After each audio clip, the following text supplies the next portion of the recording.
Hello everyone, Dan here from the Next Issue Podcast. On today's video, I'll be doing a review for The Wheel of Time Season 2, Episode 3, What Might Be.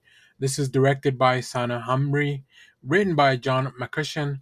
Oh my goodness. Before we go over the cast, let's go over the cast before we get into this episode. Rosamund Pike is Moraine, Daniel Henney is Lan, Zoe Robbins is Nynaeve, Madeline Madden is Ewain, Joshua Stradowski is Rand, Marcus Rutherford is Perrin, Kate Fleetwood is Leandrin, and Donald Finn is Matt. Thanks on the comments, Hudsonizer, that there was a recast from season 1, season 2, so my notes for the last review were incorrect. So I appreciate the heads up on that. I'll do a little short video on maybe what happened there with the recasting. Before I get into full spoilers and everything that happened, this is probably one of the episodes where I have the most notes. Like, usually when I'm watching the episode, I have my phone, I got my notes open, and I'm just kind of taking, taking notes of what's going on, the locations, the people that are around, all that stuff. This one is long. It's a long list. It is probably twice as long as any other list. I think part of it was because we got into a really good pace of like moving around from place to place. I feel like I should cover stuff as about like following the story, but some of these are so intertwined. I think it's better for me to talk about them in the order that they happen in the episode. But this was probably my favorite episode of the three that they were released. I understand why they released three at once, especially if we are ending with this one. Like, it is such a great way to make sure that you reconnect with your established audience, and then maybe even generate some buzz to get new people in watching the show. Right? What a fantastic job from the performances. I think big shout outs to Zoe Robbins as Nynaeve. I think this is her episode. Say what you want to say. This is her episode. Also, Madeline Madden as Ewain. She has a lot happening here, more on the emotional level as well. But everybody else got a little bit of a piece of the pie, if you will. But this was Nynaeve's episode through and through, and it also serves to build out the world. Some of these traditions that the Aes Sedai like have in the process of whatever they do, like all the training and being accepted and all that stuff. Geez, what a and also this episode has um, the great idea to set something up really cool and devastating at the same time, but then also pay it off by the end of the episode. This episode had a 20-minute cold open. Before we get even into the credits, we had 20 minutes of stuff happening that set the tone for the rest of the episode. I almost thought we were going to spend the full episode in this location, which I think after everything that we got would have been, I think in a longer show, like if this was like a network TV show, they would have spent the full episode in that one sequence. But I think it works out here. There are a few characters that I feel are a little underserved at the moment. But if this show has shown me anything, is that the story and the original material is so generous when it comes to making sure that we touch on all the characters that we've set up, right? So yeah, I think everything will have a payoff. Everyone will have their turn at the wheel, if you will. So let's get into it. Let's talk about the cold open. So in the last episode, we saw that Nynaeve was about to face her trials. We're introduced to these like magical arches that the novices have to go through in order to gain acceptance into being a full-fledged Aes Sedai, right? Obviously, this comes with a nomination and under supervision. They set up some really interesting rules that are then kind of not thrown by the west side, but I guess bent a little bit. But maybe not on a technicality. I don't know. The show makes it a little bit awkward. Let me know down in the comments what you thought of that. But yeah, we have these trials. Nynaeve has to go through each one of these arches. Oh yeah, there's three arches. She has to go through each one of them, and then choose to come back in her, in the moment that it presents itself. Now, these arches are supposed to present your biggest fears and insecurities and your biggest challenge, to really prove that you belong, and you only have one chance at getting it right. You also have, like, there's other rules that are probably less important at the moment, as to, like, like how you can get kicked out of the White Tower and stuff like that. But uh, let's talk about the trials first. So, in the first trial, Nynaeve sees her parents.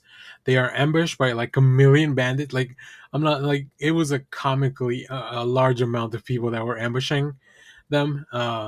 It's really funny because obviously Zoe Robbins is playing the role of Nynaeve, but also there's like a little girl that she's supposed to be young in the, I guess, in the fantasy, if you will, in the trial. She's supposed to be young, so seeing her fight some of the bandits off. But in the end, she chooses to leave her parents, and that is part of the trial, right? At the, like, she had the choice to maybe go up there, help them fight, probably die, or go back to the White Tower and go through and complete the trial. In the second trial, Nynaeve is back at the Two Rivers, where a fever has broken out, and she can't help them. Right? She can't. She is told that she will not be able to connect and use her powers, which is very important for the next phase of this. But she runs into Tam, who is Rand's adopted dad, and she can't help them, and she has to choose to leave her home behind. So she's left her parents behind. She's now has left the Two Rivers and the people that she cares about behind. And then in trial number three is very tricky, because we see that they need, first of all, she faces like this chamber of like echoes, which is a really cool visual. Like, visually, that part looks very cool. I think it's a very interesting approach to seeing. We don't know what she did in there. She comes out, or so we believe, but all we know that Lan was in there. She comes out with some blood, covered in blood, that she's told is not her blood. So at the moment, I was like, did she hurt Lan? Did she have to maybe kill Lan? Was that one of the things? I had forgotten that. I don't know if they really covered this in season one, if Lan and Nynaeve had a relationship, or if that's just maybe something that she feels in her heart that's never really been brought up.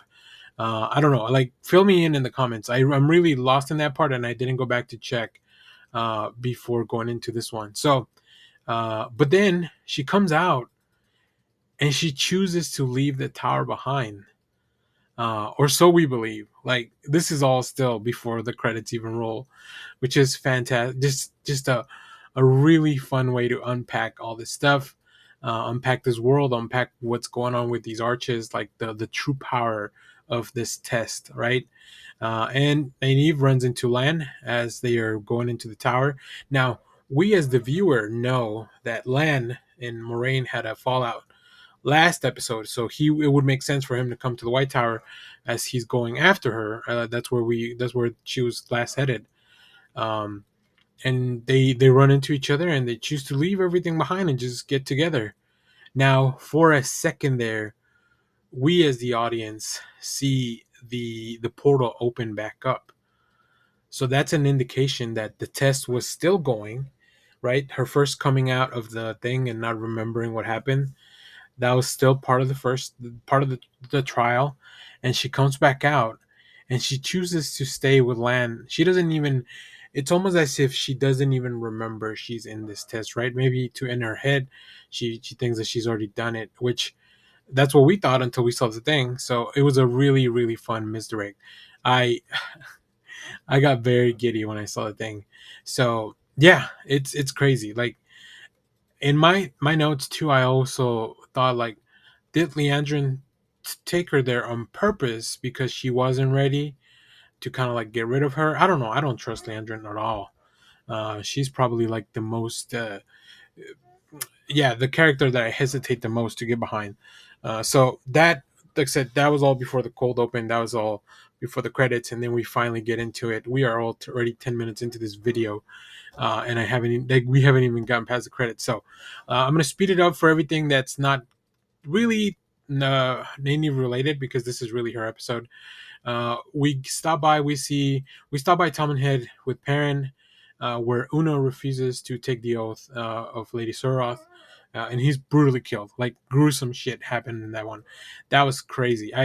I'm interested to see what's gonna happen with those people because it looks like they are just taking these oaths by force. They're just kind of conquering people with a combination of magic and violence, mostly violence. Then over at Karhin, we see Rand and Logain talking. We figure out finally what like Rand has something. He wants something from Logain, right? That's why he's there, and Rand knows that. So he sends him off on this scavenger hunt for wine. I'm gonna hop to the next thing that they do because I think it's kind of tangential to the rest of the story. So Celine and Rand crash a party to get this wine. Where man, their relationship is very crazy too. I think we'll probably focus it more on it in the next few episodes. But yeah, that the party was cool. Like all the visuals, the costuming, like was really fun. It's also really interesting to see how the high society behaves and what they do. Like this whole like Rand learns the truth about this hunt for the horn that is just a way to keep the masses kind of like in check. And then Logain finally goes, he brings back the wine. Logain tells him about the dragon, and I feel like there's still some animosity there. I don't know if they really see each other like, like if they accept each other as they're not trying to help each other at the moment, which is weird and crazy. But I mean, it makes sense. They just met. There's a lot of mistrust. Logain's been through a lot of shit. So, and then the last thing with Rand is that he starts a fire, and I think he's losing control of his power. So he's definitely going to need some help there. So let's go back to the tower where we'll probably spend the rest of the time. Um, yeah, so Ewain and Elaine find out about Nynaeve, that she's stuck in the arches, and Ewain just kind of loses it. Like, obviously, this is probably the most of an emotional load that we've seen, right? If Nynaeve is the strong one, like Ewain is the heart of that group, and it's been shattered at the moment, which is crazy. So after this, we have Leandrin kind of like confronting everyone at the tower. First, she goes to see Matt. I guess she sets him free, or at least gives him the option. Now later on, we'll find out there's more to that. But yeah, they just have a confrontation. After that, Ewain confronts Leandrin about bringing in Nynaeve to the test far too soon. They have a little showdown. I think this is the most passionate we've seen Ewain, which is really cool. Just a lot of range for that character emotionally. Really fun stuff. And then the part that also kind of broke my heart is that Matt sees Ewain and she has the opportunity to console and reconnect with his friend, and he doesn't. He doesn't do that. Instead, he goes back for Min. They try to escape, and then we realize that Min is working with Leandrin, so she's a double agent in this. Matt's just full of bad choices in this in this story, just crazy. So we hop over to Ishmael and Perrin as they're talking about wolf things, and then Perrin ends up being rescued. So hopefully he can go back and help out the rest of those people. I don't know what's going to happen there. They are really outnumbered. I also want to know more about this power of the wolf, which Ishmael really seems interested in as well. I feel like that might be a power that may lead Perrin down a dark path if he doesn't learn to control it. That was what I kind of gathered from it. Ishmael mentions that power belongs to the Dark One. So yeah, I don't know I like Perrin a lot. I think the actor who plays him does it really well. Very, since like he flips the switch between like this gentle giant into like this wolf like beast, which is great. And then Ewain goes back. She tries to open the arches to try to go in and rescue Nynaeve. And this is where the episode just knocked it out of the park. We go back into Nynaeve's fantasy. We catch up with her. She's made a whole life inside these arches, right? So whether it's like a different dimension or a magical thing, like whatever it is, time flows by differently in those arches. I guess they've never had someone that doesn't like, if they don't come out immediately, that kind of means that they're lost forever. But obviously Nynaeve is the exception here. As we see her in her fantasy, I guess she's with Lan. They have a daughter, which like very adorable actress, just played that part very well. Perrin's around because they live at the Two Rivers. Also, Matt is kind of like this traveling person, bringing. We hear that Yuane's out kicking ass. So like in Nynaeve's fantasy, everyone's doing well. Like all her friends. We don't hear from everyone in the group, but we hear from most of them. Uh, and then things turn into a nightmare, which was insane, right? The Trollocs appear, they attack Nynaeve and the village and their home and start killing everyone. And this is the moment of the episode that really had me going because I knew it. I knew it was going to happen. I knew this was coming once the peril started, and it paralleled the first trial of Nynaeve being brought down into the cellar while her parents protect her. And then, the same situation but just the roles are reversed, where Nynaeve loses everyone except her daughter. She kills the Trollocs, although she's not supposed to be able to connect to the source and use her powers in these trials in this fantasy. She did it. So there's that's what I'm talking about. I mean they've told us over and over that Nynaeve is special. She's unique, and she's super powerful. So even inside the arches, she was able to connect to the source, and she gets rid of the Trollocs, and then the portal opens, and we see that even though this portal was only supposed to open once, in the first time, she's not really truly aware of it being open. It doesn't even fully open. It looks like it's struggling to open the first time, but here it comes again, very clear as day. Nynaeve realizes that she's still part of the test, and she grabs her daughter, and she runs out. And when she comes out, it's only her. She's covered in blood. Her daughter's not there. None of that was real. And Ewain's only there to console her. And that's how we end the episode in a heartbreaking story. Wow. It was a great emotional journey. Great arc for Nynaeve. I think this will cement her understanding that she needs to hone her powers to be able to really help everyone that she loves. And maybe she's going to have to sacrifice some of these relationships and sacrifice her future for the greater good. So we'll see. We'll see how that plays out. But I was very happy to see her back.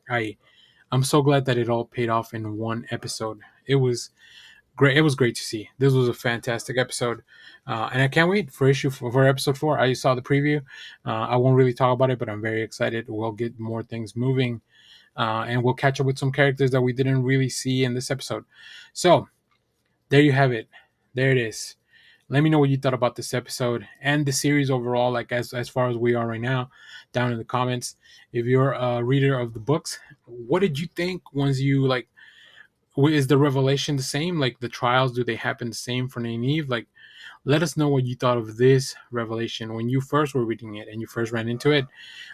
If you have any more insight or anything like that, like I said, if you leave a comment explaining some of the stuff that's going on, I will definitely make a video about it. Like even if it's a shorter video on the YouTube Shorts, like we did a little while with the poem of the Moonlight. The Moonlight poem. So yeah, as always, thanks for watching, everyone. Remember to share, like, subscribe, hit the bell so you know when we go live. That is most Saturdays, 10 a.m. Central Standard Time. Stay tuned. We have more comic reviews, trailer reactions, TV recaps, all that fun stuff here in the channel. Thanks for watching, everyone. Bye-bye.